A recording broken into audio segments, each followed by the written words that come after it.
Hey guys, in this video, we are going to show you how to hide view counts on Instagram Reels.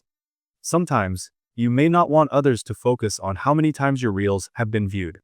For example, if a Reel doesn't get many views, you might prefer to keep that private. Instagram allows you to hide view counts, so that only you can see them, while others won't. Here's how you can do it step by step. First, open the Instagram application on your mobile device and log into your account. Now, tap on the profile icon at the bottom right corner.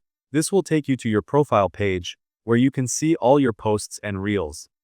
Next, tap on the Reels section on your profile.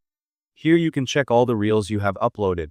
After that, tap on the three lines in the top right corner of the screen. This will open a list of options and settings.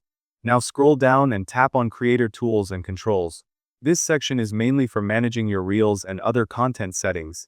Here, tap on View Counts on the profile. This option controls whether others can see the total views on your Reels. Finally, turn the toggle on for Hide View Counts. Once you do this, the view counts will no longer be shown to other people when they look at your Reels on your profile. You will still be able to see them yourself, but they won't be public anymore. This gives you more privacy and lets you share Reels without worrying about how many views they get. If you ever change your mind, you can go back to the same settings and turn the toggle off again. Thank you guys so much for watching. I hope you got some value. See you at the next one.